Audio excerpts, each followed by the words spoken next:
نور دربي بالقرآن واشرح صدري بالإيمان واغفر ذنبي يا رحمن واستر عيبي يا منان۔ فجر کے بعد کے اس درس میں ہم ڈیلی ایک پارہ سے منتخب آیات سمجھتے ہیں۔ آج ہم چھٹے پارہ کی چند آیات سمجھیں گے۔ اللہ تعالیٰ نے چھٹے پارہ کی شروعات میں بیان فرمایا، سورہ النساء آیت نمبر 148، لا يحب اللہ الجہر بالسوء من القول الا من ظلم، کہ برائی کے ساتھ آواز بلند کرنے کو اللہ پسند نہیں فرماتا مگر مظلوم کو اجازت ہے۔ یعنی اگر کوئی برائی سماج میں پائی جا رہی ہے تو اس برائی کی تشہیر نہیں ہونی چاہیے، برائی کو کرید کر کے بیان نہیں کرنا چاہیے۔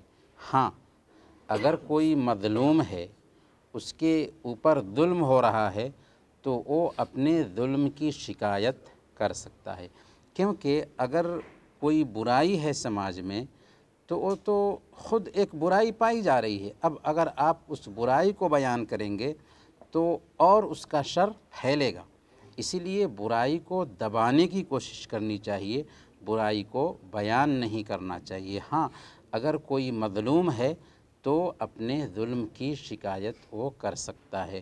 آگے اللہ تعالیٰ نے سورہ النساء آیت نمبر 153 میں یہود کی مذمت بیان کی، اور اس کے بعد والی آیات وغیرہ میں بھی یہود کی بہت ساری برائیوں کو اللہ تعالیٰ نے بیان فرمایا ہے، ان کی شرارتوں کو بیان فرمایا ہے۔ اللہ فرماتا ہے کہ یہ اہل کتاب درخواست کرتے ہیں کہ آپ ان کے پاس کوئی آسمانی کتاب لے کر کے آئیں۔ حضرت موسیٰ علیہ السلام سے انہوں نے یہی درخواست کی تھی کہ ہمیں کھلم کھلا اللہ رب العالمین کو دکھا دے۔ بنو اسرائیل وہی ہیں جو حضرت یعقوب علیہ السلام کے 11 بیٹے اور یوسف علیہ السلام کو ملا کر کے یہ 12 بھائی بنتے ہیں۔ مصر میں تھے تو ان کے ساتھ زیادتی ہوتی تھی، موسیٰ علیہ السلام کے ذریعہ اللہ تعالیٰ نے ان کو نجات دیا سمندر سے، اور جب وہ پار کر کے جاتے ہیں سمندر میں تو بیت المقدس میں داخل ہونے کے لیے موسیٰ علیہ السلام نے کہا ان کو، تو انہوں نے انکار کر دیا، داخل نہیں ہوئے، بلکہ کہا کہ جاؤ اپنے رب کے ساتھ تم قتال کرو، ہم تو یہیں پر بیٹھیں گے۔ چنانچہ میدان تیہ میں اللہ تعالیٰ نے 40 سال کے لیے ان کو رکھا، وہیں پر من و سلوہ اتارا، وہیں پر اللہ تعالیٰ نے بادل کا سایہ کیا، ہر طرح کی نعمتوں سے مالا مال کیا، لیکن ان کی شرارت بڑھتی ہی رہی، انہوں نے بچھڑے کو معبود بنا لیا۔ اسی طریقے سے ہم دیکھتے ہیں کہ ان سے کہا گیا تھا کہ بیت المقدس میں داخل ہو اور حتتن کہتے ہوئے کہ اے اللہ ہمارے گناہ معاف فرما دے، لیکن وہ حنتتن کہتے ہوئے شرارت کے ساتھ کہ ہمیں گیہوں چاہیے یہ کہتے ہوئے وہ داخل ہوئے تھے۔ اسی طریقے سے ہفتہ کے دن شکار کرنے سے ان کو روکا گیا تھا، انہوں نے حیلہ یہ بنایا کہ ہفتہ کے دن جو ہے نا جال ڈال دیتے تھے اور اتوار کے دن مچھلیاں پکڑ لیتے تھے، تو یہ سارا حیلہ تھا جس کی وجہ سے اللہ تعالیٰ نے ان کی مذمت بیان فرمائی۔ اسی طریقے سے آگے چل کر کے نصارہ کی مذمت بھی چھٹے پارہ میں اللہ تعالیٰ بیان فرماتا ہے۔ چنانچہ اللہ تعالیٰ نے سورہ النساء آیت نمبر 157 میں بیان فرمایا، وما قتلوہ وما صلبوہ ولکن شبہ لہم، کہ عیسیٰ علیہ السلام کو یہودیوں نے قتل نہیں کیا اور نہ ہی ان کو سولی پر لٹکایا گیا ہے، بلکہ ان کے لیے شبیہ بنا دی گئی تھی۔ ہوا یہ کہ جب عیسیٰ علیہ السلام کو انہوں نے قتل کرنے کا ارادہ کیا، سولی پر چڑھانے کا ارادہ کیا، تو اللہ تعالیٰ نے دشمنوں میں سے ہی ایک انسان کو عیسیٰ علیہ السلام کی شکل دے دی اور اس کو انہوں نے سولی پہ لٹکا دیا، اور وہ سمجھنے لگے کہ عیسیٰ علیہ السلام کو انہوں نے سولی پہ لٹکا دیا ہے، حالانکہ عیسیٰ علیہ السلام کو اللہ تعالیٰ نے آسمان پر اٹھا لیا، بل رفعہ اللہ الیہ، اللہ تعالیٰ نے ان کو آسمان پر اٹھا لیا۔ چنانچہ آگے چل کر کے جو ان کا عقیدہ بنا عیسائیوں کا کہ عیسیٰ علیہ السلام اللہ کے بیٹا ہیں یا 3 میں سے ایک ہیں، اس کے بارے میں اللہ فرماتا ہے سورہ النساء آیت نمبر 171 میں، وَلَا تَقُولُوا ثَلَاثَةً انتهوا خَيْرًا لَكُمْ، کہ تم یہ مت کہو کہ اللہ 3 میں سے ایک ہے، اس سے رک جاؤ، بعد آ جاؤ، یہی تمہارے لیے بہتر ہے، کیونکہ اللہ رب العالمین کا کوئی شریک نہیں۔ اسی طریقے سے اللہ تعالیٰ سورہ المائدہ آیت نمبر 17 میں بیان فرماتا ہے لقد کفر الذین قالوا ان اللہ هو المسیح ابن مریم، کہ جنہوں نے یہ کہا کہ اللہ عیسیٰ بن مریم ہے، انہوں نے کفر کیا۔ گویا کہ یہ عقیدہ رکھنا کہ عیسیٰ علیہ السلام اللہ کے بیٹا ہیں یا عیسیٰ علیہ السلام تین میں سے ایک ہے، یہ کفر ہے۔ گویا کہ یہود بھی کافر، نصارہ بھی کافر ہیں اور سارے مشرکین کافر ہیں۔ اللہ تعالیٰ نے اس عقیدے کی رد کرتے ہوئے سورہ المائدہ آیت نمبر 75 میں بیان فرمایا کانا یأکلان الطعام، تم مریم علیہ السلام کو اللہ کا شریک ٹھہراتے ہو، عیسیٰ علیہ السلام کو اللہ کا بیٹا مانتے ہو، حالانکہ تمہیں غور کرنا چاہیے کہ وہ دونوں کھانا کھاتے تھے۔ تو جس کو کھانا کھانے کی ضرورت پڑے، کیا وہ الوہیت کا حصے دار ہو سکتا ہے؟ آگے اللہ تعالیٰ نے سورہ النساء آیت نمبر 164 میں انبیاء کی تعداد کے حوالے سے بیان فرمایا وَرُسُلًا قَدْ قَصَصْنَاهُمْ عَلَيْكَ مِن قَبْلُ، کہ اس سے پہلے ہم نے بہت سارے رسولوں کی آپ کو واقفیت دی ہے۔ قرآن کریم میں 25 انبیاء کا تذکرہ ہے، اور اللہ فرماتا ہے کہ ایسے رسولوں کو بھی ہم نے بھیجا جن کے بارے میں ہم نے آپ کو خبر نہیں دی ہے۔ تو اللہ تعالیٰ نے بہت سارے انبیاء اور رسول کو اس دھرتی پر انسانوں کی ہدایت کے لیے بھیجا، پر کچھ انبیاء کا اللہ تعالیٰ نے ذکر کیا، اور بہت سارے انبیاء ایسے آئے ہیں جن کی خبر اللہ تعالیٰ نے نہیں دی۔ اس کے بعد سورہ المائدہ کی شروعات ہوتی ہے۔ المائدہ کا مطلب ہوتا ہے دسترخوان۔ اس میں سب سے پہلی جو آیت ہے اس میں اللہ تعالیٰ نے وعدہ پورا کرنے کا حکم دیا ہے یا ایھا الذین آمنوا اوفوا بالعقود، اے ایمان والو عہد و پیمان پورا کرو۔ اگر کسی سے وعدہ کرتے ہیں تو ایمان کی مانگ یہ ہے کہ ہم وعدہ پورا کریں، کیونکہ وعدہ خلافی کرنا کس کی صفت ہے؟ منافقین کی صفت ہے۔ آگے اللہ تعالیٰ نے آیت نمبر 2 میں بیان فرمایا وَتَعَاوَنُوا عَلَى الْبِرِّ وَالتَّقْوَى وَلَا تَعَاوَنُوا عَلَى الْإِثْمِ وَالْعُدْوَانِ، نیکی اور تقوی کے کام میں، نیکی اور تقوی کے کام میں، بھلائی کے کام میں ایک دوسرے کا ساتھ دو، اور سرکشی اور گناہ کے کام میں ایک دوسرے کا ساتھ نہ دو۔ گویا کہ یہ قاعدہ بتایا گیا کہ اچھائی کے کام میں ایک دوسرے کا ساتھ دینا چاہیے، برے کام میں ایک دوسرے کا ساتھ دینا جائز نہیں۔ جیسے برائی کرنے والا مجرم ہے ویسے ہی ساتھ دینے والا بھی مجرم ہوتا ہے، اور جیسے اچھا کام کرنے والا اجر کا حقدار بنتا ہے ویسے ہی اچھا کام کرنے والوں کا ساتھ دینے والا بھی اجر کا حقدار بنتا ہے۔ اسی لیے اچھائی کے کاموں میں ساتھ دینا چاہیے، برائیوں کے کام سے دور رہنا چاہیے، ورنہ ہم بھی مجرم بنیں گے۔ اس کے بعد آیت نمبر 3 المائدہ آیت نمبر 3 میں اللہ تعالیٰ نے فرمایا کہ یہ جو دین ہم نے تم کو دیا ہے یہ دین مکمل ہے۔ الیوم اکملت لکم دینکم واتممت علیکم نعمتی، آج میں نے تمہارے لیے تمہارے دین کو مکمل کر دیا اور تم پر اپنی نعمت پوری کر دی ہے۔ دنیا میں بہت ساری نعمتیں ہمیں ملی ہوئی ہیں، ہے نا؟ لیکن ان ساری نعمتوں میں سب سے عظیم نعمت کون سی ہے؟ کون سی ہے؟ جی، دین کی نعمت، ایمان کی نعمت۔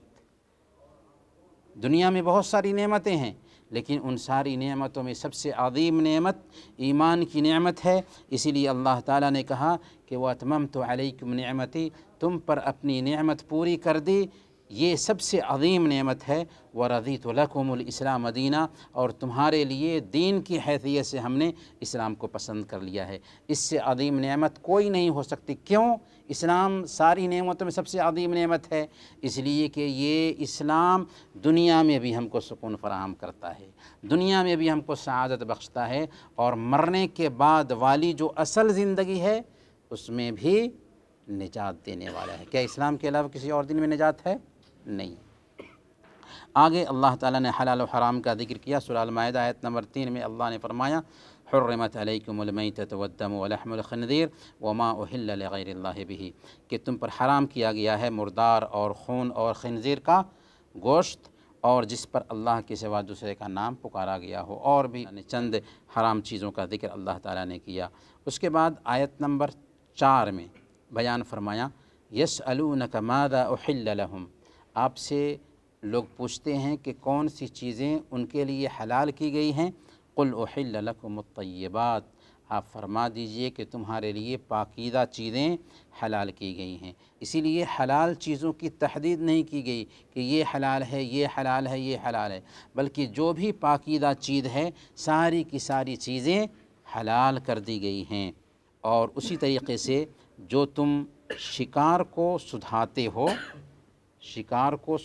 ہو وہ بھی تمہارے لیے حلال ہے، یعنی کتا کو سدھا کر کے شکار کے لیے بھیجتے ہیں، کتا آپ کے لیے اگر شکار کرتا ہے اور آپ نے بسم اللہ کر کے اس کو بھیجا تھا تو وہ بھی آپ کے لیے حلال ہے، وہ بھی آپ کے لیے حلال ہے۔ اسی طریقے سے سورہ المائدہ آیت نمبر 5 میں اللہ تعالیٰ نے اہل کتاب کے ذبیحہ کے بارے میں بتایا کہ وہ بھی تمہارے لیے حلال ہے۔ اسی طریقے سے یہ بھی بتایا کہ اہل کتاب کی جو پاک دامن عورتیں ہیں ان سے بھی تم شادی کر سکتے ہو، وہ بھی حلال ہے۔ آگے اللہ تعالیٰ نے سورہ المائدہ آیت نمبر 6 میں وضو کا طریقہ بتایا، غسل کا حکم بتایا اور اسی طریقے سے تیمم کے احکام بتایا۔ چنانچہ وضو کے 6 فرائض ہوتے ہیں، یہ 6 فرائض تقریباً اس میں بیان کر دیے گئے ہیں۔ چہرہ دھونا، دونوں ہاتھ کو کہنیوں سمیت دھونا، سر کا مسح کرنا اور دونوں پیر کو ٹخنوں سمیت دھونا، ترتیب ہونی چاہیے اور پے در پے ہو یعنی موالات ہو۔ تو یہ 6 جو فرائض ہیں تقریباً اللہ تعالیٰ نے سورہ المائدہ کی آیت نمبر 6 میں بیان فرما دیا ہے۔ اسی طریقے سے اللہ تعالیٰ نے فرمایا وَإِن كُنتُمْ جُنُبًا فَاطَّهَّرُوا، اگر تم جنابت کی حالت میں ہو تو غسل کر لو، یہاں پہ گویا کہ غسل کا حکم دیا گیا۔ اس کے بعد اللہ تعالیٰ نے فرمایا فَلَمْ تَجِدُوا مَاءً فَتَيَمَّمُوا صَعِيدًا طَيِّبًا، اگر غسل کرنے کی ضرورت ہے، وضو کرنے کی ضرورت ہے، تمہیں پانی نہ مل سکے یا پانی تک پہنچ نہ ہو رہی ہو تو تم تیمم کر سکتے ہو، اور تیمم وضو کے لیے بھی کفایت کرتا ہے، غسل کے لیے بھی کفایت کرتا ہے۔ اسی لیے حضرت عمار بن یاسر رضی اللہ تعالیٰ عنہ سفر میں تھے، غسل کی ضرورت پڑ گئی تھی، انہوں نے زمین پر لوٹ پوٹ کر لیا تھا، اللہ کے نبی صلی اللہ علیہ وسلم نے کہا کہ تمہارے لیے تیمم کر لینا کافی تھا۔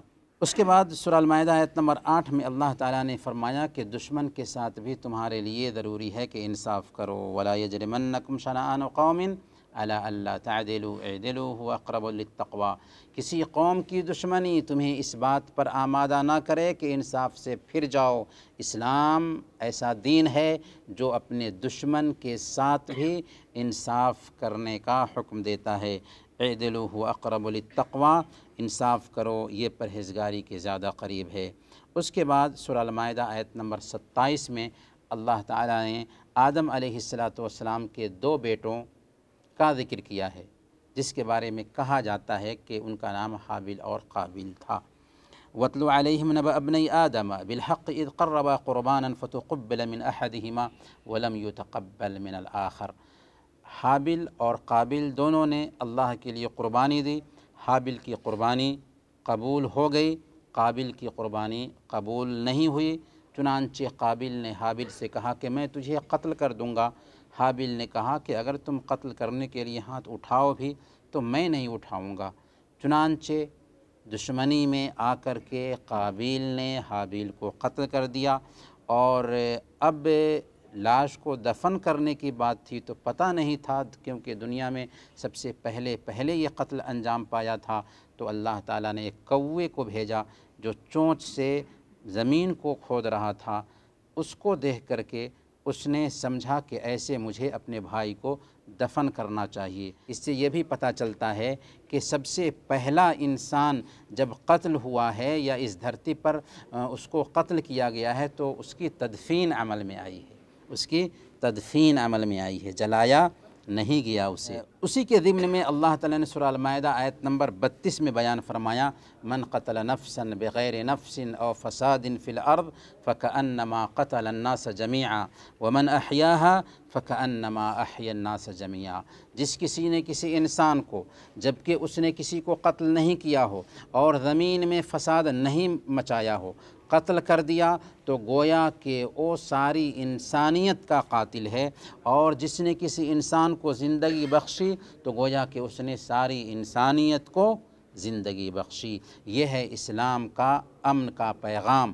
اللہ کے نبی صلی اللہ علیہ وسلم صحیح بخاری کی روایت کے مطابق بیان فرماتے ہیں، من قتل معاہدا لم یرح رائحۃ الجنت یوم القیامہ، جس نے کسی ایسے غیر مسلم کو جو اسلامی حکومت میں عہد و پیمان کے ساتھ رہتا تھا قتل کر دیا تو وہ کل قیامت کے دن جنت کی خوشبو تک نہیں پائے گا، حالانکہ جنت کی خوشبو 40 سال کی مسافت سے آ رہی ہوگی۔ تو یہ ہے اسلام کا تصور امن۔ اس کے بعد حرابہ کے احکام بتاتا ہے اللہ تعالیٰ، جس کو ہم ڈکیتی کہہ سکتے ہیں، کہ اگر کوئی آدمی زمین میں فساد مچاتا ہے، ڈکیتی کرتا ہے، لوٹ مار کرتا ہے تو اس کی کیا سزا ہوگی اسلام میں۔